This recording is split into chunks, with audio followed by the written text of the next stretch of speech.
오늘 우리 하장로님께서 이제 마지막으로 기도해 주셨습니다. 그동안 교회에서 여러 모양으로 봉사하셨지만 특별히 예배 시간에 교회에 기도하는 일로 거의 20여 년을 봉사해서 고맙게 생각합니다.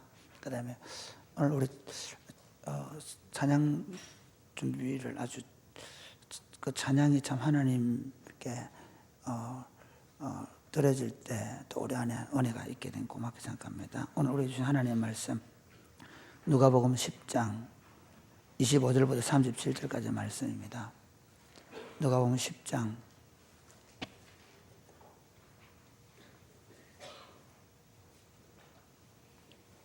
25절에서 37절 말씀.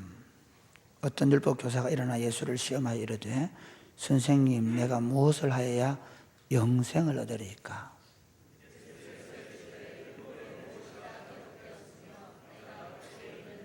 대답하여 이르되 네 마음을 다하며 목숨을 다하며 힘을 다하며 뜻을 다하여 주 너희 하나님을 사랑하고 또한 내 이웃을 내 자신까지 사랑하라 하였나이다.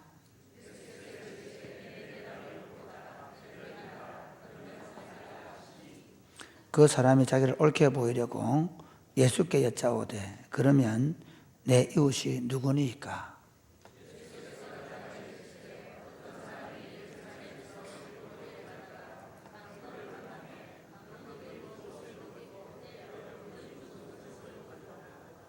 마침 한 제사장이 그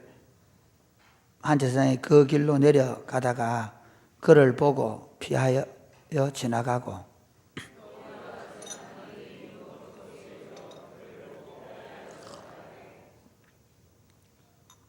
어떤 사마리아 사람은 여행하는 중 거기 이르러 그를 보고 불쌍히 여겨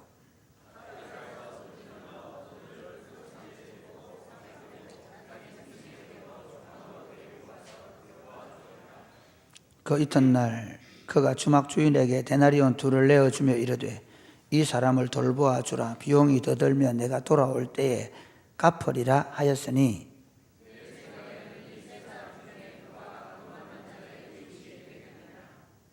같이 읽겠습니다. 이르되 자비를 베푼 자니이다. 예수께서 이르시되 가서 너도 이와 같이 하라 하시니라. 아멘.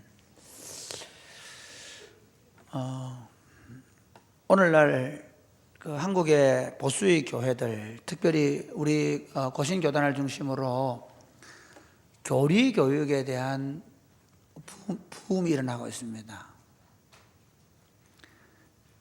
교리를 잘 가르치겠다 하는 것입니다.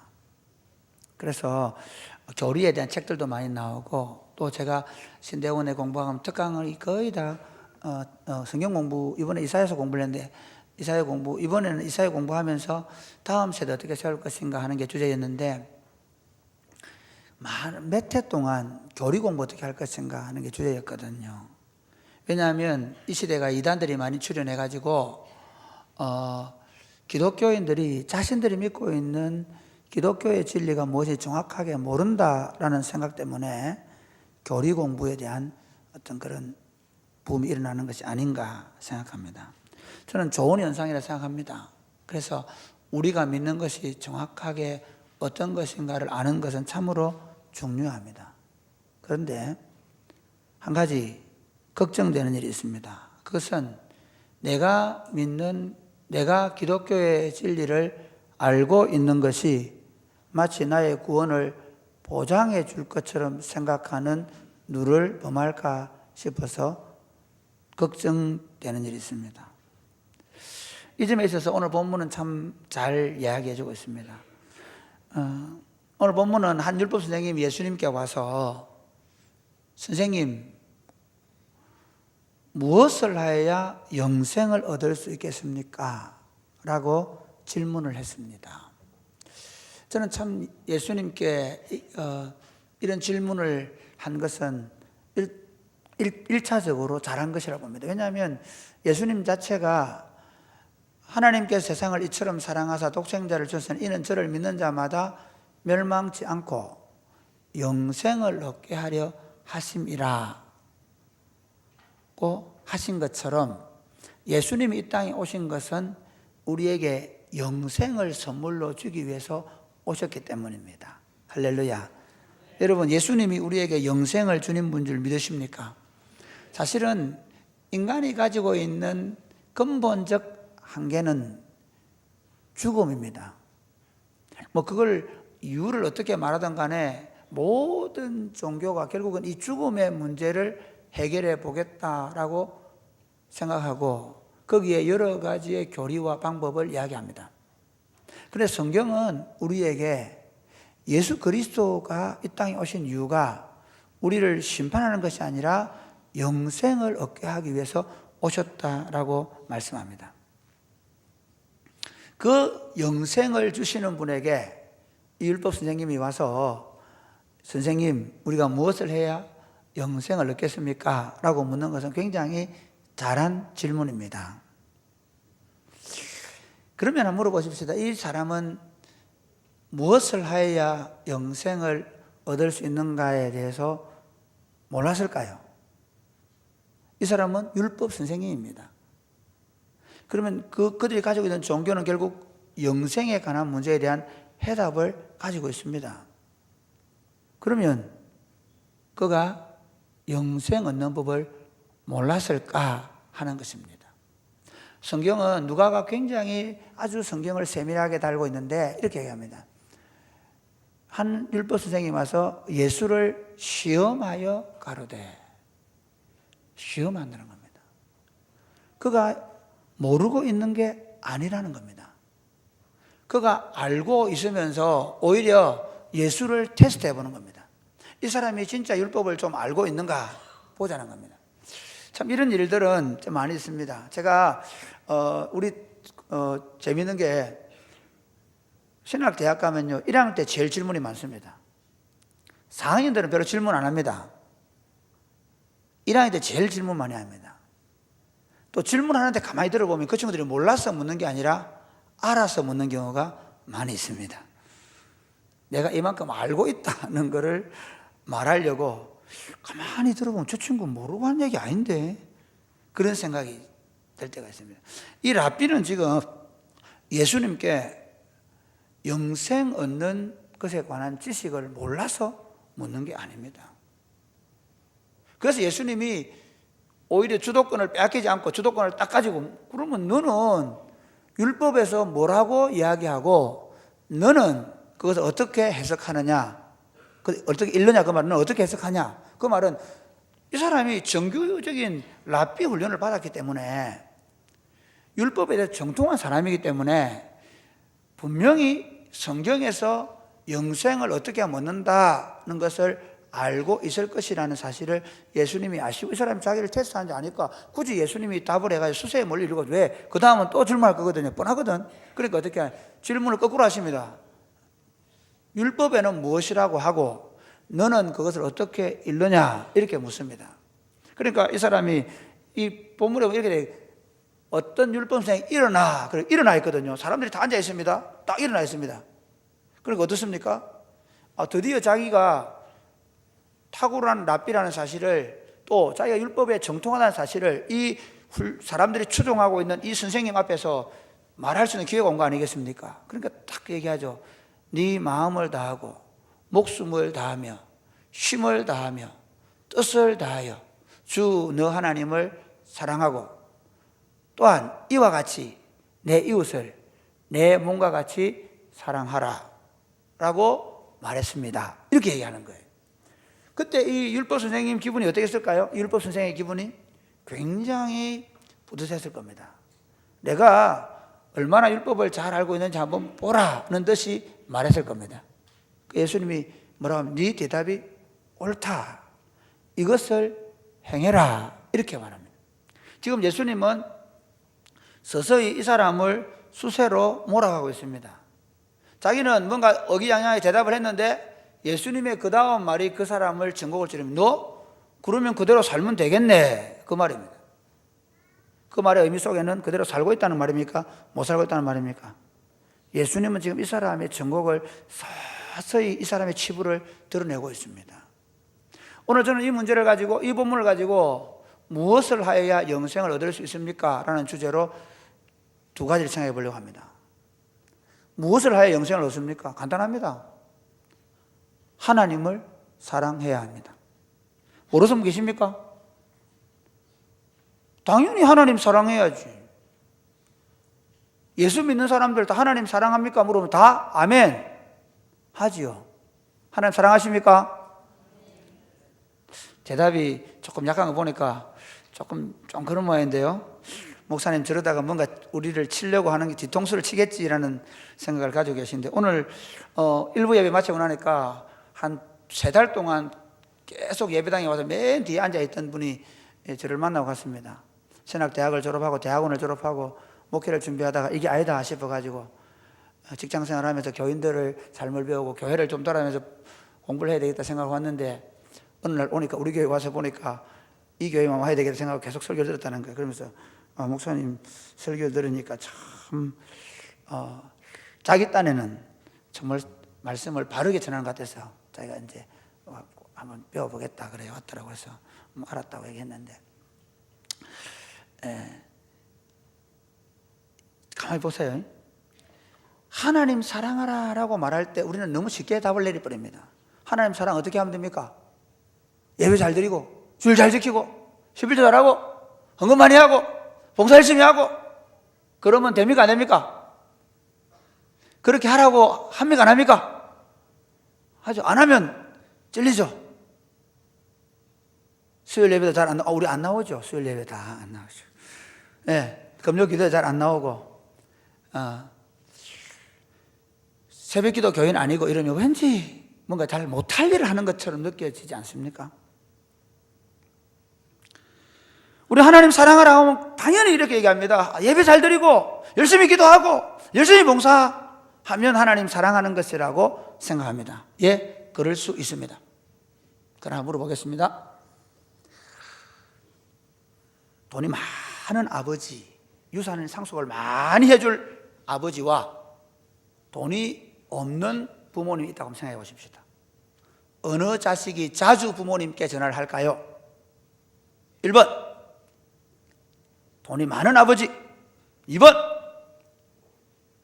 유산 상속을 해줄 수 없어가 늘 병원비를 대줘야 되는 아버지. 어느 집일까요?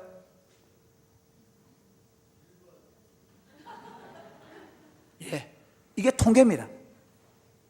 아버지가 유산이 많으면 자주 전화한다는 것이 통계입니다. 속지 마십시오. 여러분 자녀들이 왜 자주 전화하는지 정확하게 여러분 파악하십시오. 실제로. 그러면 이 자식이 부모를 사랑하는 겁니까? 돈을 사랑하는 겁니까? 부모도 사랑하고 돈도 사랑하는 겁니까? 그렇게 경쟁을 시키다 보면 잘못하면 부모님의 죽음 앞에서 칼부림이 날 수도 있습니다. 저는 이걸 예배에 말씀드리고 싶습니다. 우리가 하나님 앞에 예배 잘 드리면 하나님이 복을 주실 것이라는 생각 때문에 여러분 예배 나오십니까? 내가 꼬박꼬박 11조 하면 하나님이 거기에 10배, 100배로 갚아줄 것 때문에 혹시 하는 분 없으십니까? 반대로 혹시 내가 예배 안 드리면 벼락을 맞을지 몰라서 예배 드리는 분 계십니까?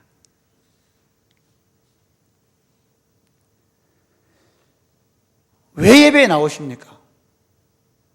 하나님을 사랑하십니까?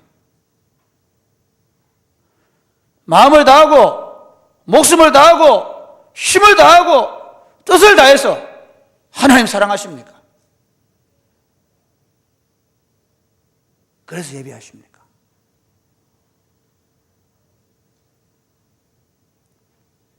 이 질문 앞에 서야 합니다. 나는 왜 예배하는가?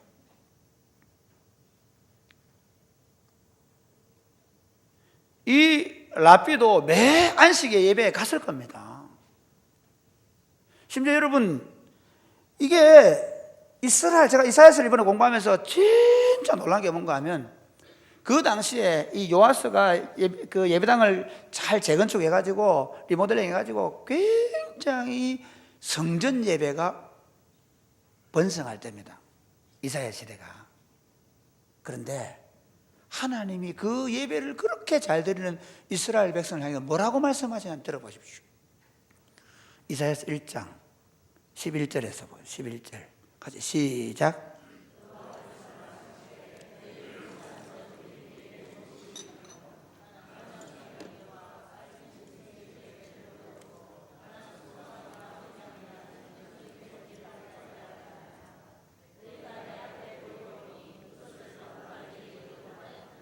여기까지만 보십시오. 여기 보면 여호와께서 말, 너희의 무수한 재물이 내게 무엇이 유익하뇨? 나는 순양의 번제와 살진 짐승의 기름에 배불렀고 나는 수송아지나 어린 양이나 순념소의 피를 기뻐하지 않으라. 이게 무슨 말입니까? 살진 소를 가득 바칩니다. 예배를 잘 드리기 위해서 얼마나 힘을 썼는지 알 수 있겠죠. 너희가 내 앞에 보이려 오니 이것을 누가 너에게 요구하였느냐? 예배 안 드리면 혹시 벌 받을까 싶어서, 반대로 예배 잘 드리면 하나님이 복을 주실 거라는 생각 때문에, 저는 여러분 부모님이 재산이 많든 적든 간에 효자들은 열심히 연락드리고 할 수 있습니다. 저는 꼭 부모님이 돈이 많은 사람들은 무조건 돈 때문에 전화한다 그렇게 생각하지 않습니다. 마찬가지입니다. 우리가 예배 잘하는 것 자체가 문제가 아닙니다. 예배당에 열심히 나오는 게 문제가 아닙니다. 새벽마다 열심히 새벽기도 나오는 게 문제가 아닙니다. 의도가 뭐냐는 겁니다. 정말 내가 하나님을 사랑하고 있는, 내 목숨처럼 그분을 사랑하고 있는가 하는 것입니다. 계속 좀 더 읽어보실까요? 13절 14절 시작. 헛된 재물을 다시 가져오지 마라. 분향은 내가 가정히 여기는 바요. 월삭과 안식일과 대회로 모이는 것도 그래. 월삭과 안식일 예배와 대회로 모이는 것도 내가 가정히 여긴다 그럽니다. 성회와 아울러 악을 행하는 것을 내가 견디지 못하겠노라. 예배당에 모여가 예배 드리면서 여전히 그 속에 악을 가지고 있는 그것을 견디지 못하겠다고 얘기합니다. 구약의 하나님만 그렇습니까? 신약의 하나님도 똑같습니다. 오늘 한국 교회를 보시면서 하나님은 뭐라고 말씀하실까요? 어리어리한 예배당에서 수천 명, 수만 명 모여 예배하면서 목사가 돈을 도적질하고 교회 안에서 서로 싸우고 다투고 갈등하고 예배 마치면 돌아가서 자기들끼리 분열하고 다투는 이기적인 모습을 보면서 하나님이 뭐라고 말씀하실까요? 예배 잘 되지 됐다 그렇게 하실까요? 하나님은 이런 예배를 역겨워하십니다. 하나님에 대한 사랑도 없는 예배가 무슨 예배냐고 말씀하십니다. 여러분, 이 성경에서요, 구제와 금식은 가장 탁월한 하나님에 대한 헌신입니다. 그래서 그리스도인들, 우리도 그렇죠. 금식한다 그러면 굉장히 탁월하게 보지 않습니까? 그런데 하나님은 그 금식에 대해서 똑같은 규정을 얘기합니다. 스가랴서 7장 1절 7절 한번 보실까요? 같이 시작. 다리오 왕 제4년 9째 달 곧 기슬레월 4일에 여호와의 말씀이 스가랴에게 임하니라. 그때에 베델 사람이 사레셀과 레겜멜렉과 그의 부하들을 보내어 여호와께 은혜를 구하고 만군의 여호와의 전에 있는 제사장들과 선자들에게 물어 이르되 내가 여러 해 동안 행한 대로 5월 중에 울며 금식하리이까 하며 만군의 여호와께서 여호와의 말씀이 내게 임하여 이르시되 온 땅의 백성과 제사장들에게 이르라. 너희가 70년 동안 5째 달과 7째 달에 금식하고 애통하였거니와 그 금식이 나를 위하여 한 것이냐. 이 사람들이 예루살렘 성전이 파괴가 되고 이스라엘 백성들이 유다 백성들이 포로로 잡혀간 것을 설부해서 하나님 앞에 금식하며 5월과 7월에 기도했습니다. 그들은 진짜 애통했습니다. 진짜 굶었습니다. 하나님을 위해 산다고 했습니다. 하나님 이렇게 얘기합니다. 나 때문에 묻습니다.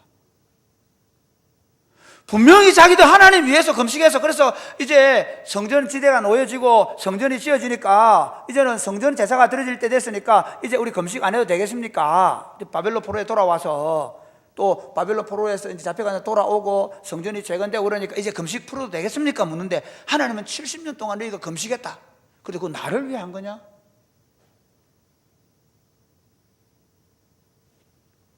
자기들의 슬픈 감정 때문에, 자기들의 실패와 절망 때문에 했다면 그건 진짜 그 금식은 뭐였냐면 하나님을 더 이상 사랑하지 않아서. 그 다음에 그렇게 얘기하거든요.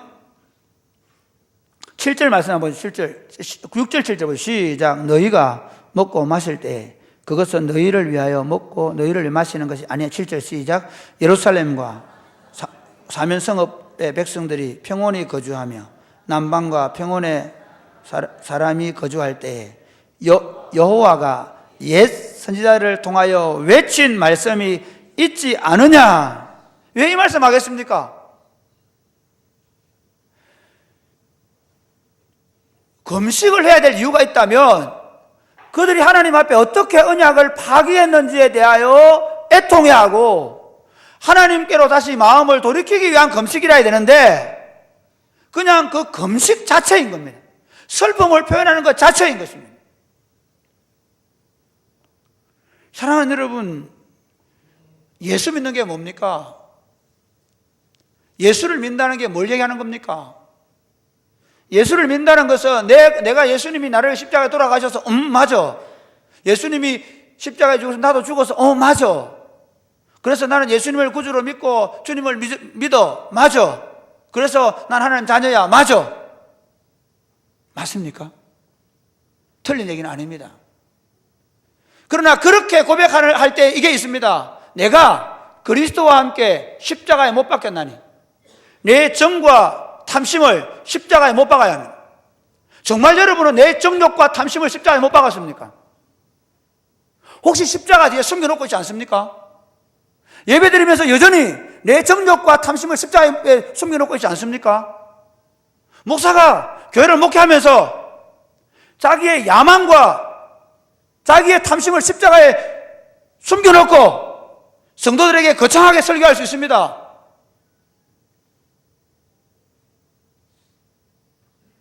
내가 그리스도와 함께 십자가에 못 박혀 죽었다고 얘기합니다.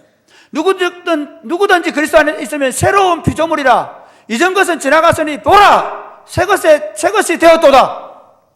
여러분, 구원이 뭔가 하면 에덴으로 돌아가는 것입니다. 구원은 이것입니다.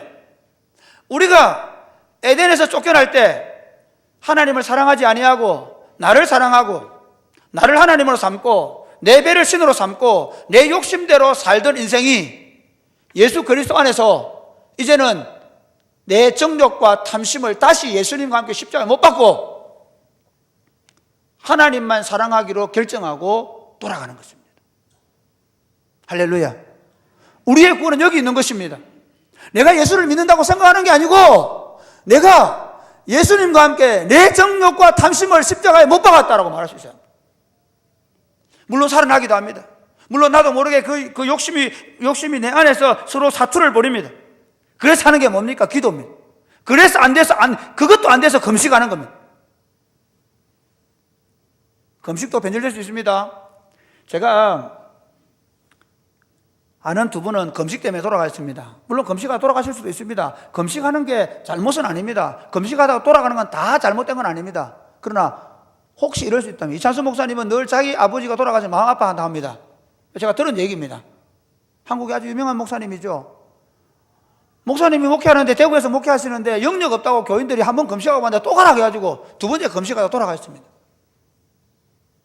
우리 선배님 중에 한 분에 부산에서 기도를 했는데 사모님이 영역 없다고 두 번 금식이다 20일 금식 두 번 하다가 죽었습니다.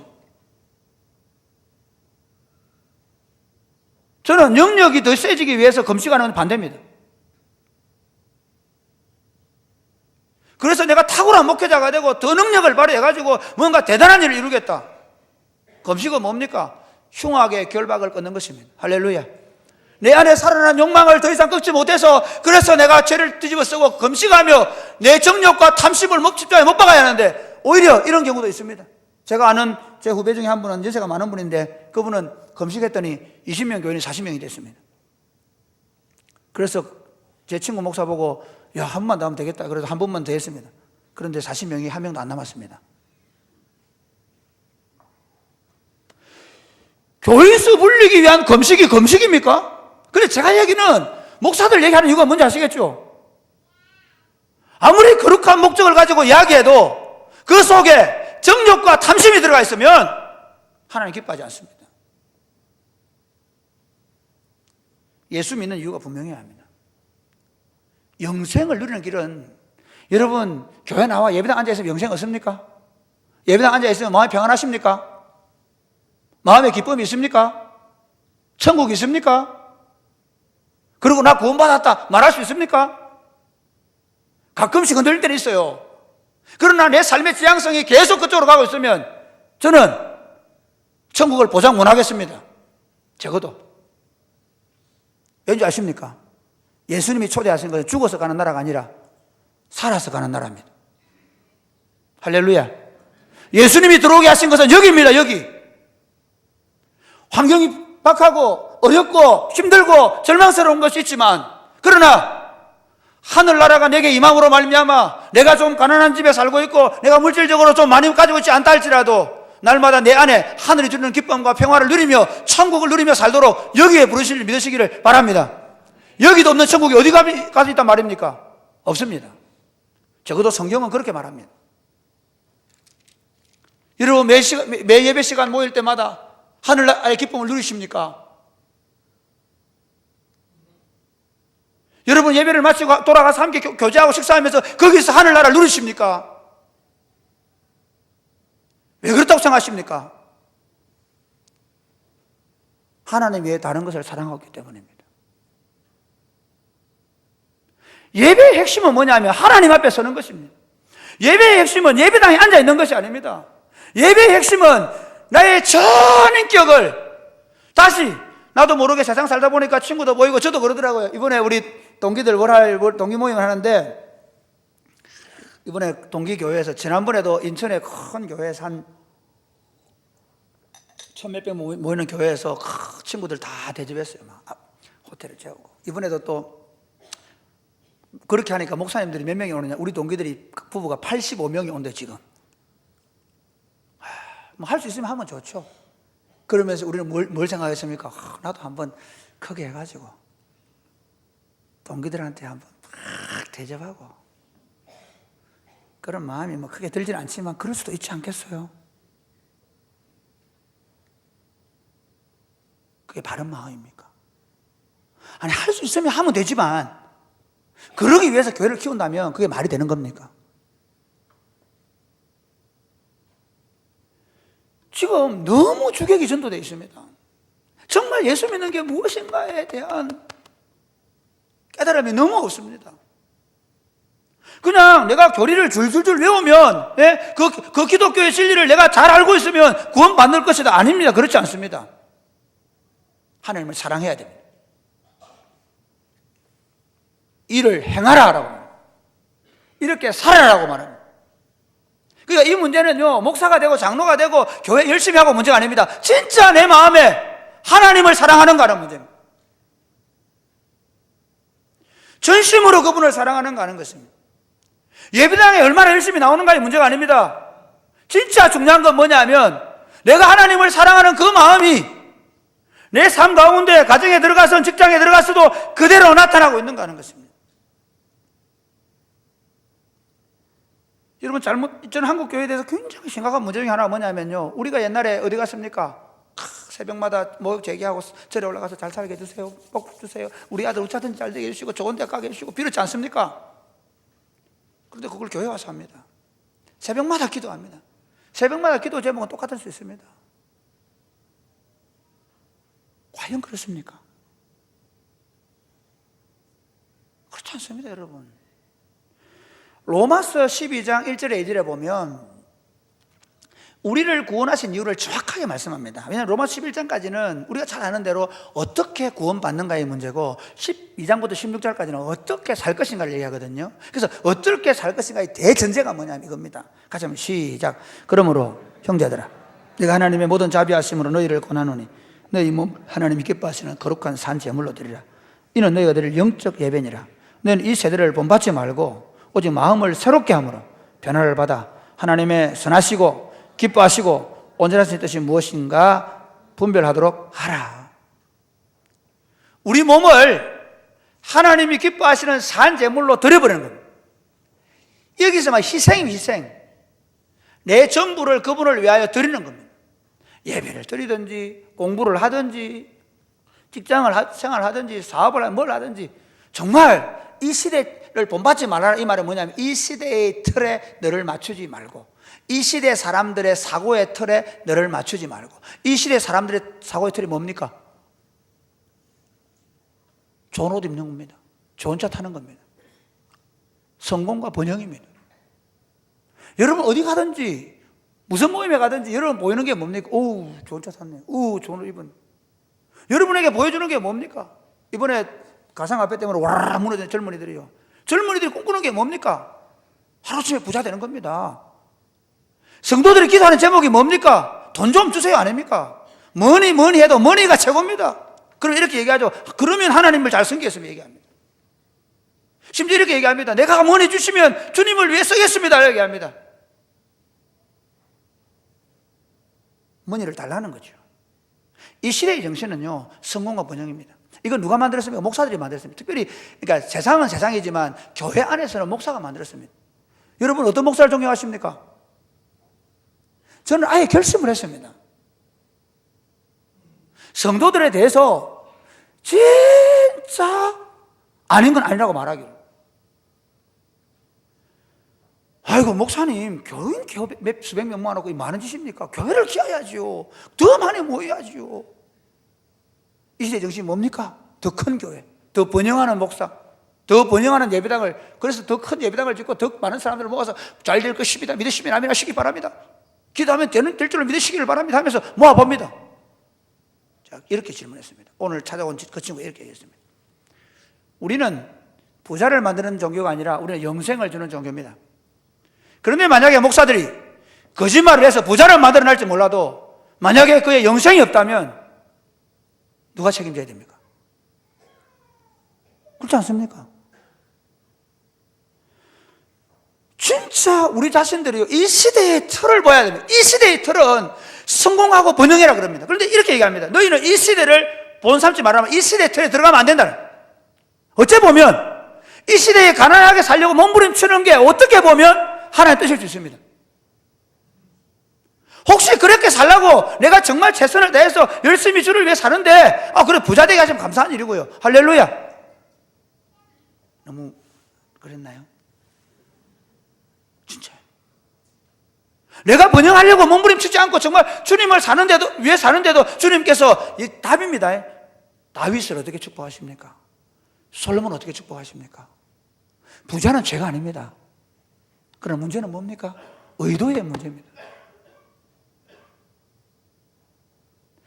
하나님께서 우리가 그리스도와 주를 위해 살아갈 때 주님 주실 수 있습니다. 그러나 문제는 그거 없으면 마치 벌을 받은 것처럼, 그거 없으면 내가 복을 못 받은 것처럼, 그거 없으면 나는 성공적인 그리스도인이 아닌 것처럼 생각하는 그게 우리의 문제입니다. 우리가 살아내야 될 싸움은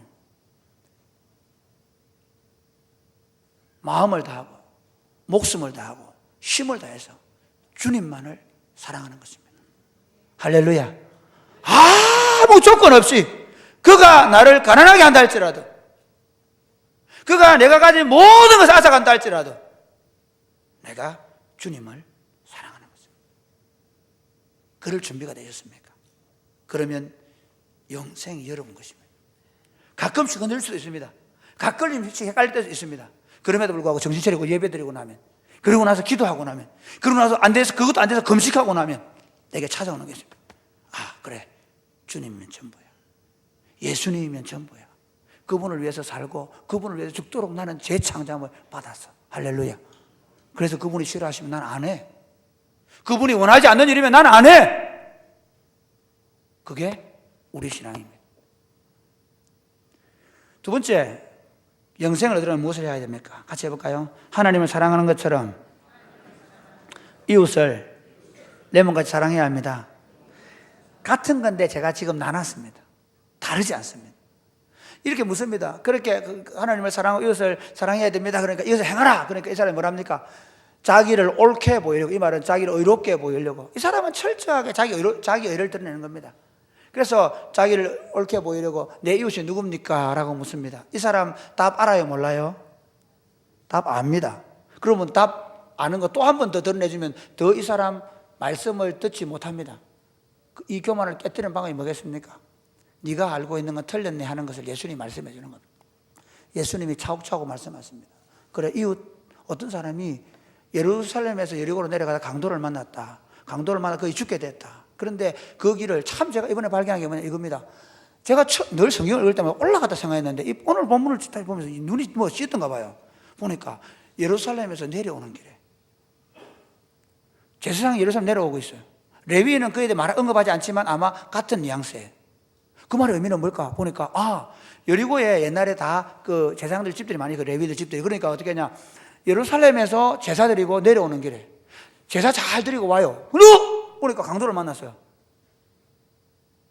제가 보니까 이게 부정의 문제가 아닌 것 같아요. 오히려 이런 거 손해될지 모르고 아니 이거 내가 괜히 책임지고 가다가 무슨 일 당할지 모르잖아요. 그래서 피해가 버린 거예요. 그런데 이거 재밌습니다. 명기를 하기를 사마리아인은 여행 중에 뭐 하겠다고 제사대로 갔다 온 게 아니고 여행 중에 강도 만난 자를 보고 가까이 가서 불쌍히 여기고 가까이 가서 기름과 포도주를 붓고 그리고 나귀에게 태우는 겁니다. 짐승에게 태우고 그리고 여관에 그 당시에는 병원이 그런 곳이거든요. 여관에 가서 거기 가서 어떻게 밤새도록 돌봐주고 그 다음에 떠나면서 주인 보고 어떻게 합니까? 2데나리온을 주면서 데나리온 2를 주면서 이거 치료해주고 모자라면 내가 돌아오는데 갚아주겠다는 겁니다. 이 얘기 하려고요. 이웃 사랑하려고 할 때 여기서 중요한 게 뭡니까? 자기 어려움을 감수하는 겁니다. 자기 희생을 감수하는 겁니다. 어떻습니까? 우리의 자연적 본성은 절대로 손해 안 보는 겁니다. 손해 보고 싶은 분 계십니까? 제가요 무슨 짓을 하고 지내는가 하면 제가 어느 날 목욕탕을 갔는데 목욕탕에서 나올 때 그 SA에 가면 남자 목욕탕에는 수건이 2종류가 있습니다. 빨간 수건과 흑색 수건. 이게 무슨 말인가? 안 와보신 여자분은 잘 모르시겠죠. 빨간 수건은 옛날 수건인데 아주 얇은 수건이고 그 다음에 흑색 수건은 좀 두툼한 수건입니다. 그래서 목욕탕에 사람들이 대체로 다 어떻게 하는가 하면 그 빨간 수건이 있으면 쑥 둘러버리고 두툼한 수건을 쓰더라고요. 그래서 저도 자연스럽게 두툼한 수건을 썼습니다. 닦기가 좋으니까. 왠지 그 얇은 수건을 쓰면 안 닦이는 것 같아서. 그런데 제가 이번 주에 어떤 일을 목격했는가 하면 어떤 분이 전혀 개의치 않고 그걸 쓱 제 앞에서 가져가는 거예요. 제가 그때 굉장히 충격을 받았습니다. 예수 믿는 놈이, 목사라는 놈이 내 뒤에 사람은 어떤 수건을 쓰든 관계없이 나는 두툼한 수건으로 닦으려고 하던 제 자신을 봤습니다. 이야, 죄송합니다. 제 수준이 그 정도입니다. 저에게는 적어도 그때 이런 깨달음이 있었습니다. 내가 이거 안 쓰면 또 다른 사람이 누군가가 이걸 쓰게 된다는 겁니다. 이웃 사랑이 어렵지 않습니다. 내가 하기 싫은 일은 남도 하기 싫은 겁니다. 그래서 제가 그때부터 결심했습니다. 최소한 수건만큼은 순서대로 쓰겠다. 밑에 있는 거 뺏을 필요는 없지만 주어지면 주어지는 쓰겠다. 이거 쉬울 것 같죠? 사실은요, 제가 그거 생각하고 어제 썼습니다.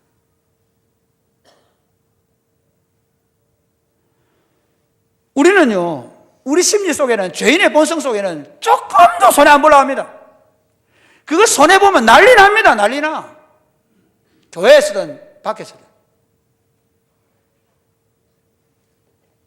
영생이 있습니까?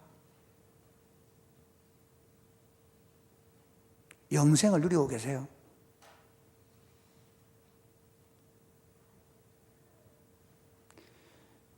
저는 오늘 우리 교회가, 아니 우리 한국 교회, 뭐 우리 교회 다 영생을 얘기하는데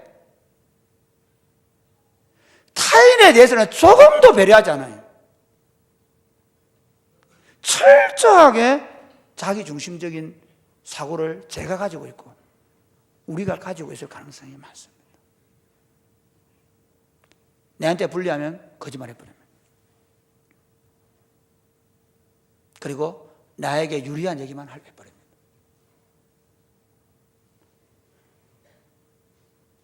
영생은 종교적인 계명을 달달 외우고 있다고 해서 얻는 것이 아닙니다. 예수를 믿는다는 것은 내가 어떤 교리를 잘 알고 있는 것이 믿는 것이 아닙니다. 믿는다는 것은 사는 것을 말합니다.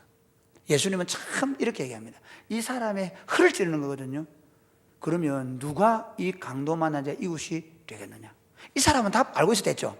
딱 유대인 랍비로서 어떤 사람은 내 이웃이고 답을 가있었습니다. 유대인들 가운데서 같은 민족, 같은 동족 딱 가있었는데 예수님이 하는 얘기를 줄줄 하시는데 이게 참 이거든요. 얘기를 하면서 야 봐라, 이 강도 만난 자에게 누가 이웃 되겠냐 물어보니까 말 안 할 수 없잖아요. 그래서 이렇게 합니다. 사마리아인입니다. 말도 못하고 그 선을 베푼 사람입니다. 그 자비를 베푼 자입니다. 그러니까 이렇게 얘기하죠. 같이 해볼까요? 너도 시작. 너도 가서 시작. 가서 너도 이와 같이 하라. 예수님의 권면 한번 보십시오. 예배 잘 드리라, 봉사 열심히 해라, 헌금 많이 해라, 그렇게 말하지 않았습니다. 너도 그대로 살아라. 그것이 영생이다. 그것이 영생을 누리는 방법이다. 말씀을 맺겠습니다. 여러분, 저는 여러분을 탓하는 게 아닙니다. 제 자신을 탓해야 됩니다. 제가 이번에 이사야서를 공부하면서 그런 생각을 했습니다. 교회의 잘못은 목사 잘못이다. 더 두려워하지 않고 담대하게 하나님의 진리의 메시지를 더 바르게 전해야 되는데 저도 모르게 제 자신을 있는 그대로 더 정확하게 더 분명한 메시지를 전하지 못했던 것을 회개했습니다. 여러분 묻습니다. 여러분 영생 얻었습니까? 영생을 누리고 계십니까? 영생을 누리며 주 안에 살리라. 오늘도 내일도 주 함께 살리라. 이게 예수님의 초대인데 그러고 계십니까? 만약에 지금 영생을 누리지 못하고 있다면 여러분 영생 못 얻을 가능성이 많습니다. 혹시 영생 얻었더라도 그 영생을 주신 하나님께서 지금부터 누리라고 했는데 그 영생을 유보하고 계시는지 모르겠습니다. 다시 여러분을 초대합니다. 사랑하는 여러분, 예수께서 십자가에 죽으신 것은 우리의 정욕과 탐심을 따라 더 이상 살지 말고 우리의 정욕과 탐심을 십자가에 못 박고 마음을 다하고 목숨을 다하고 뜻을 다하고 힘을 다해서 하나님을 사랑하고 그렇게 마음을 다하고 뜻을 다하고 힘을 다해서 하나님을 사랑하는 것과 똑같이 우리 이웃을 향하여 그 사랑을 나누는 것입니다. 그게 안 돼서 예배당에 오시면 좋겠습니다. 그래서 예배 드릴 때마다 다시 눈물로 회개하고 또 돌아가고 그래서 다시 우리 몸으로 하나님께 거룩한 산제물이죠. 그게 안 돼서 기도하고 그게 안 돼서 금식하는. 그래서 저와 여러분이 영생의 기쁨을 풍성히 누리는 교회 공동체로 세워져 갈 수 있게 되기를 주 예수님의 이름 축복합니다. 아멘.